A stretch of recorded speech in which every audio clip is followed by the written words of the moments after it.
Hello and welcome back to our channel Middle Stump Cricket. In this video, we are going to have a look at all the cricket news roundups from all over the world for today. Now before we proceed, if you are new to our channel, then please subscribe to us and press the bell icon for the daily updates. Also, like this video. Let's have a target of at least 1000 likes on this episode. Now that's enough talk, let's get going without any further delay. For the first news roundup of the day, ICC is all set to decide the fate of the T20 World Cup on the 1st of June. The T20 World Cup appears to be destined to be moved finally out of India, and a decision is expected at the executive board meeting of the ICC on June 1. The scheduling of the BCCI's special general meeting on May 29th, 2 days before the ICC congregates, is not merely coincidental. It is a well thought out move, and the board will be armed with the general body decision while attending the ICC meeting. Next up, the England and Wales Cricket Board, or the ECB, has categorically denied receiving a request from the Board of Control for Cricket in India, or the BCCI, to tweak the schedule of the 5-test series in August to September. The ECB has said that the 5-test series will go ahead as scheduled. Up next, we have some comments by Deepak Chahal on MS Dhoni, and he says that Dhoni was the one that taught him how to take responsibility, and he made him a power play bowler. On being asked who should captain the team ahead of the Sri Lanka tour, Chahal said that Shikhar Dhawan would be the ideal choice for that position. He has been playing for a long time and he has a lot of experiences. For him, a senior player should always become the captain. Up next, BCCI's interim CEO Hemang Amin, also the Chief Operating Officer of the Indian Premier League, is ready with 2 separate schedules for the remaining 31 matches of the tournament's 14th edition that the BCCI is determined to host between September and October this year, and he suggests that the IPL should be held in UAE because it is a tried and tested option and the franchises are also in agreement.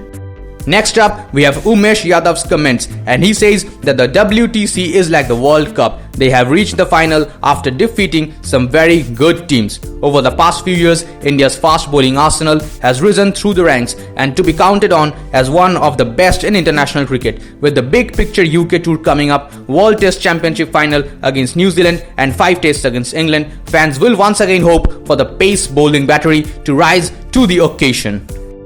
Next up, we have the comments of opening batsman Abhimanyu Eswaran, who is due to travel to England with the Indian team, and he said that he is not too concerned about the talks that he did not deserve to be called up for the tour. Speaking in an interview with IANS, he said that everyone is entitled to his opinion, but he does not want to comment on it or even react to it, and he says that he will grab the chance whenever it comes and he will rise to that occasion.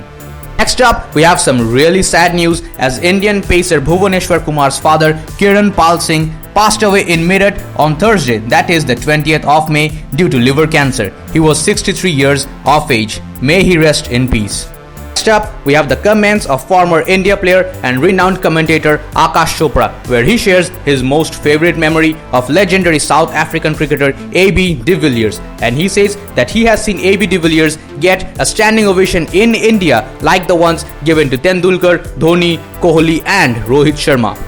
For the next news roundup, we have the comments of Yuzvendra Chahal, and he says that Kuldeep Yadav and he could have played together if Ravindra Jadeja was a medium pacer. In Jadeja's presence, India have mostly preferred one specialist spinner for ODIs and T20s.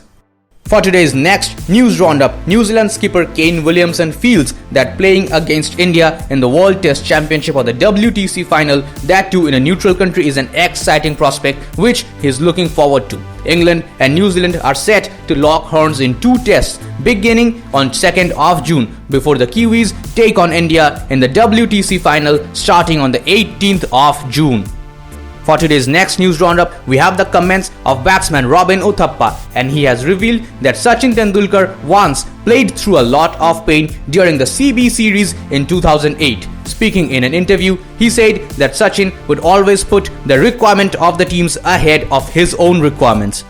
For the upcoming news roundup, we have a comment by Greg Chappell, and he has recalled that Rahul Dravid wanted India to be the best team in the world, but he did not receive adequate support from his teammates. Chahal, who had a controversial stint as the coach of the Indian national team, was of the opinion that there was some resistance from the other players during Rahul Dravid's time.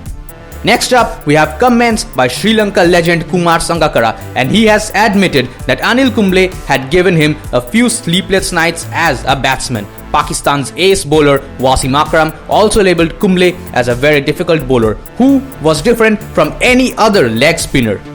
Next news roundup, we have some heavily debatable comments by Mohammed Amir, and he has revealed that he has never found bowling to Virat Kohli and Rohit Sharma difficult. He said that Kohli plays well under different pressurized situations. Next up, we have confirmation by the club that fast bowler Billy Stanlake's time at Derbyshire this season has come to an end due to a stress fracture to the back. Speaking in a press interview, Dave Houghton, the Derbyshire's head of cricket, said that they are hugely disappointed that they won't get to see more of Billy this year. He has been a professional model during his time at the club, and they wish him all the best in his recovery.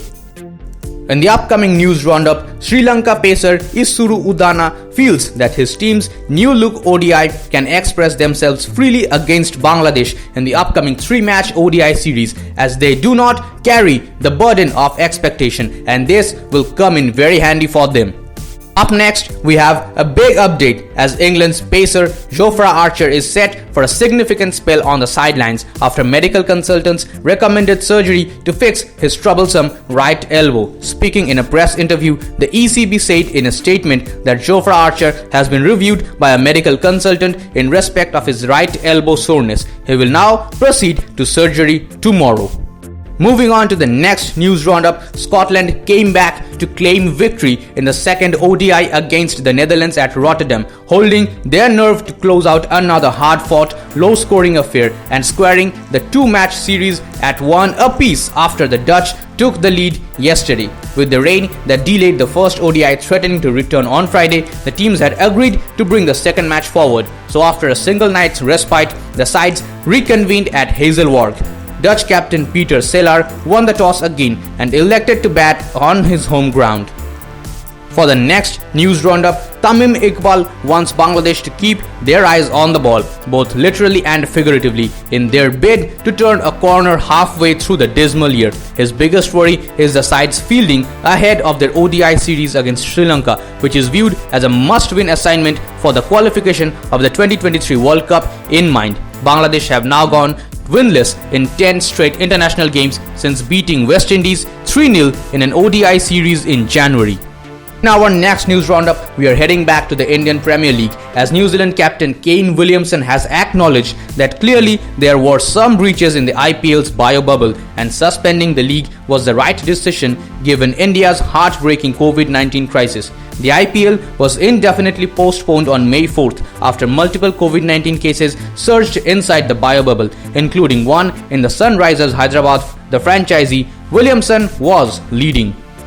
Moving on to today's next news roundup, former England captain Michael Vaughan has described Cricket Australia's probe into the 2018 ball tampering controversy as a piecemeal investigation, saying that it has left many questions unanswered and will keep coming back to bite the governing body. The trio of then Australian skipper Steve Smith, his deputy David Warner and Cameron Bancroft were banned for their roles in the ball tampering scandal which happened during the Cape Town Test in 2018.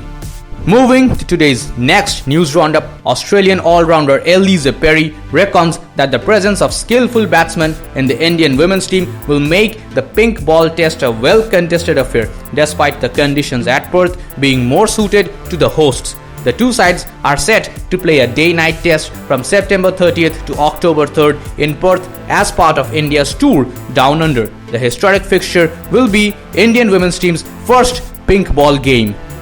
For the next one, we have the comments of Matthew Hayden, and he has silenced the critics of India's COVID-19 tackling. Hayden is unhappy with the critics regarding India's handling of the COVID-19 situation, and he has said that the critics are throwing stones with limited understanding. For the next news roundup, Mohammed has slammed Shoaib Akhtar over the 2007 dressing room spat, and he said that he called him up recently and told Shoaib Akhtar to shut up. Many stories of altercations in the Pakistan dressing room have come out over the recent years. Recently, Shahid Afridi shot one up such episode as he threw light on the infamous spat between Shoaib Akhtar and Mohammed Asif. In 2007, reports surfaced that Shoaib Akhtar had hit his fellow Pakistan pacer Asif with a bat. The reports were confirmed later and Akhtar was called back from the inaugural ICC World Cup T20 in South Africa. Next up, we have the comments of Inzamam ul Haq, who has lauded India for assembling two national teams simultaneously, and he has said that India is pulling off what even Australia could not do at their peak. Next up, we have the comments of Mohammed Amir, and he has hit back at Pakistan management for how it is treating players. He has raised questions on their tackling of game-winning players. Speaking in an interview, he said, "Never doubt those players that have won games for the country in the past." Now that's all we have for today's video. Comment down your views regarding any of the news and like and share this video. Don't forget to subscribe to the channel and press the bell icon to receive daily doses of cricket news. Bye now. I will see you again in the next video.